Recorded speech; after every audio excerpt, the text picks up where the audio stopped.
Pemirsa, terima kasih Anda masih menyaksikan Gapai Kemuliaan. Pemirsa, di segmen terakhir ini seperti biasa, Kiai Faiz akan menjawab pertanyaan Anda pemirsa Gapai Kemuliaan yang sudah masuk melalui WhatsApp dalam segmen Ustadz Menjawab. Dan baiklah, pertanyaan kali ini yang sudah masuk datang dari Mas Doni yang berasal dari Jakarta. Mari kita simak bersama pertanyaannya. Assalamualaikum Pak Ustadz, izin bertanya, jika kita sedang dalam perjalanan dan kebetulan pada saat hari Jumat, apakah boleh sholat Jumat digantikan dengan sholat zuhur? Mohon pencerahannya Pak Ustadz, terima kasih. Iya, terima kasih Mas Doni atas pertanyaannya. Pertanyaan seputar fikih Pak Kiai. Jadi kalau sedang safar dalam kondisi di hari Jumat, apakah boleh sholat Jumatnya diganti dengan sholat zuhur? Fatwa hari ini mengatakan boleh, tetapi sebelum sampai ke sana, saya perlu mengingatkan. Yang pertama, sholat Jumat ini di antara sholat-sholat yang fardu, ini sangat ditekankan oleh Rasulullah. Bahkan orang yang meninggalkan secara sengaja tanpa alasan apapun, itu diancam dengan ancaman dosa yang dalam banyak riwayat mendekati dosa kekafiran. Ini adalah dimaknai bukan berarti orang yang tidak Jumatan terus kita katakan kafir, enggak. Tetapi dia akan mendapatkan beban dosa yang luar biasa. Oleh karena itu di masa lalu para ulama itu ketika ada orang mau meninggalkan Jumatan sekalipun karena safar, itu menerapkan syarat yang sangat ketat. Bahkan dalam mazhab Imam Syafi'i itu ada yang berpendapat dia boleh meninggalkan Jumat kalau dia keluarnya itu sebelum subuh. Gitu loh. Nah, tetapi kemudian hari ini kan tidak bisa kita katakan persyaratan seperti itu. Tapi kita harus melihat pesan tersembunyi yang dikatakan oleh para ulama. Di masa lalu, orang itu kalau mau safar itu pasti pakai perencanaan. Karena sarana transportasi ya, mungkin sarana untuk melakukan perjalanan itu tidak semudah sekarang. Sekarang kan orang bekerja boleh jadi ada kewajiban mendadak atau mau pergi kapan saja bisa. Maka dulu orang itu kalau mau melaksanakan safar itu pakai persiapan. Nah, karena persiapannya panjang, ini dikasih rukhsah. Oh, dia dispensasi. Dia boleh tidak melakukan sholat Jumat. Tetapi pada fikih yang lama, kalau orang itu keluar dari rumahnya jam 10-an, itu punya kewajiban untuk sholat Jumat. Nah, ini saya gambarkan para pemirsa untuk memahami bahwa para ulama itu tidak kemudian dengan cara yang mudah membebaskan orang dari kewajiban agama. Tetapi pada kondisi hari ini, kenapa para ulama, guru-guru saya itu membolehkan? Karena boleh jadi cara kehidupan yang berbeda. Ya, Mila misalnya, tiba-tiba ada liputan mendadak, ada kejadian di Surabaya, tiba-tiba dapat tugas nih. Kan ini tidak mungkin direncanakan jauh-jauh hari, tetapi itu bagian dari kewajiban. Nah, oleh karena itu para ulama membolehkan orang meninggalkan sholat Jumat dalam kondisi masa safar, tetapi harus diingat loh, tetap sholat duhur. Jadi Jumatnya itu diganti dengan sholat zuhur. Dan kalau saya boleh katakan, dulu orang tua saya, guru-guru saya mengatakan, kalau masih bisa direncanakan, hindari bepergian hari Jumat, karena nanti akan meninggalkan Jumatan.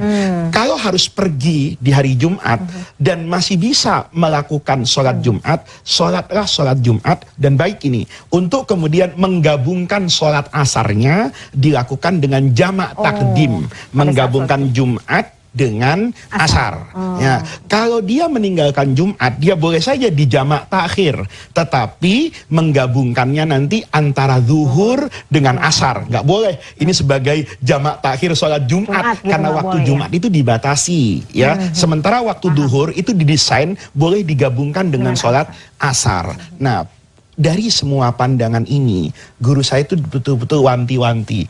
Kalau kamu mau melakukan safar dan harus meninggalkan kewajiban Jumat, ambil yang kamu masih bisa melakukan sholat Jumat, gabungkan itu dengan asar. Ya, karena jamak takdim antara Jumat dengan asar, kata guru saya, itu lebih afdol daripada jamak takhir duhur dengan asar. Tetapi kalau kondisinya tidak memungkinkan, semuanya boleh. Yang tidak boleh itu yang tidak sholat. Jangan sampai ya Mas Doni ya, mudah-mudahan bisa dimengerti, karena jelas sekali kok penjelasan dari Pak Kiai. Jadi intinya itu tadi ya, afdolnya kalau bisa kita persiapkan lah. Kalau masih bisa memang harus berangkat, harus safar hari Jumat, diusahakan masih tetap bisa sholat Jumat. Tapi kewajibannya memang gugur ketika dia sudah melakukan safar. Oke, Masya Allah.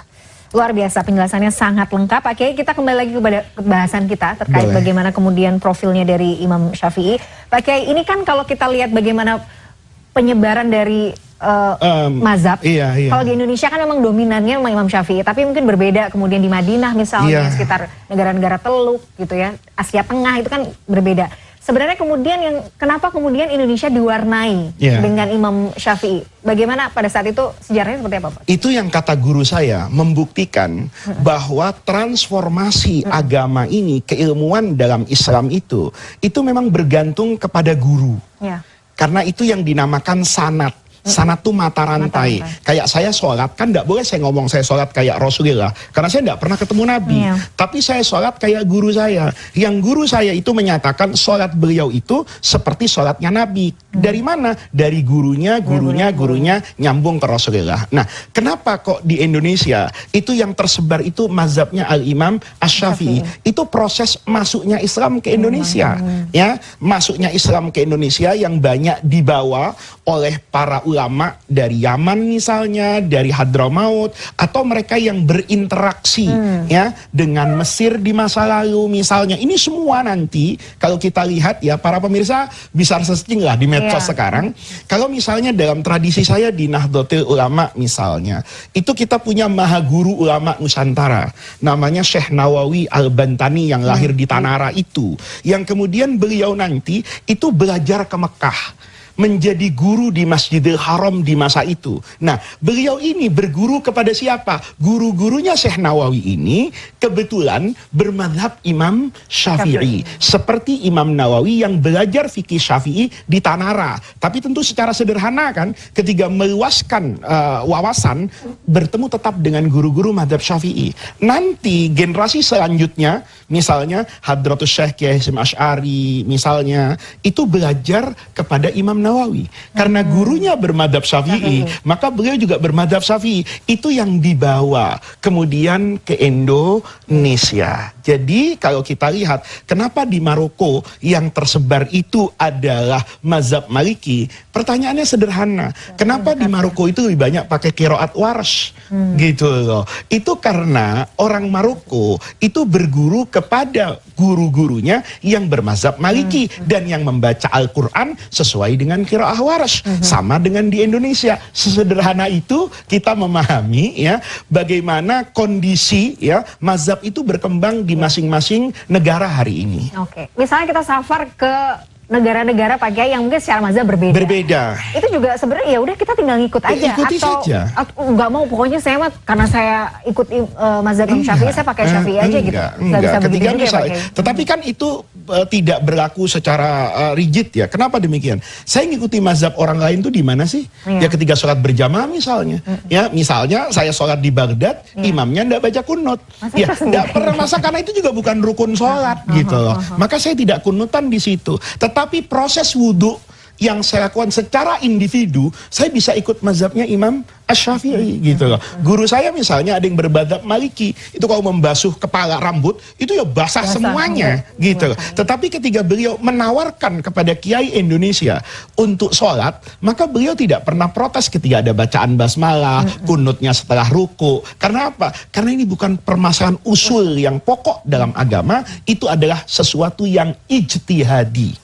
Gitu. Ijtihadi itu yang tadi bersumber dari logika dan pemahaman terhadap Quran dan hadis. Oke, nah Pak Kiai, di tengah maksudnya mungkin masih ada di antara kita yang itu tadi, kita masih fakir ilmu, tapi kita seolah-olah paham dan membentur-benturkan antara satu mazhab dan mazhab yang lain. Bagaimana sebaiknya sebagai seorang muslim kita bisa lebih bijak melihat keberagaman cara pandang seperti ini? Kata guru saya, kalau ingin damai kamu di masyarakat, gunakan sesuatu yang sudah berlaku secara umum di masyarakat dan memiliki ikatan dengan sanad keilmuan tertentu. Dulu waktu masih kecil, saya ini lahir ya para pemirsa ya enggak apa-apa kan ya, saya lahir dari tradisi pesantren Nahdlatul Ulama. Jadi dari kecil saya itu punya persepsi kalau sholat subuh ndak kunutan itu berarti Muhammadiyah gitu loh. Saya pun begitu. Kalau sholat subuhnya kunutan gitu. Itu NU. Selalu persoalan ini dikaitkan dengan afiliasi ormas. Besar saya tahu, ternyata ini bukan urusan NU dengan Muhammadiyah. Ini urusan Imam Abu Hanifah dengan Al-Imam Asy-Syafi'i. Ketika itu disampaikan, menurut Imam Syafi'i, menurut Imam Abu Hanifah, itu bahkan di kalangan NU tidak ada resistensinya. Karena ahli sunnah yang ala NU itu mengikuti al-madzahib al-arba'ah gitu loh. Jadi yang ikut Imam Abu Hanifah itu juga Nahdlatul Ulama gitu loh. Nah, kalau kita bahas seperti ini rasanya fanatisme berlebihan itu tidak terjadi. Seandainya teman-teman yang tidak kunut subuh itu dulu menyatakan, oh saya tidak baca kunut, saya berhentikan jadi imam. Nah, ini bukan persoalan perbedaan, tapi ini persoalan sanad keilmuan. Kamu berguru kepada saya, maka kamu mengikuti saya dulu. Nanti kalau ilmumu berkembang, itu seiring dengan perkembangan ilmumu, itu terserah kamu. Kalau kamu sudah bisa melampaui guru-gurumu, kamu punya keilmuan yang tidak kalah dengan Al-Imam Asy-Syafi'i, silahkanlah kamu berbeda pandangan dengan semua yang ditulis oleh para ulama. Masya Allah, luar biasa. Itulah sebenarnya kebijakan dalam cara pandang itu juga penting ya Pak Kiai. Iya. Lebaran kan begitu. Masakan kan semuanya sama. Kalau agak aneh-aneh itu dilihat orang juga berbeda. Ya, kita berpakaian juga, Mila misalnya di Indonesia orang kalau sholat pakai mukena putih semua. Nanti di Arab hitam semua. Kalau kita terasa berbeda di sana, ya kita dilihat sebagai sesuatu yang berbeda. Tapi kalau kita bersama, maka kita bertemu secara hati. Oh ya, kami semua sama putih, kami semua sama hitam. Tapi kalau nggak sama, itu nanti keluar dari kepantasan nih.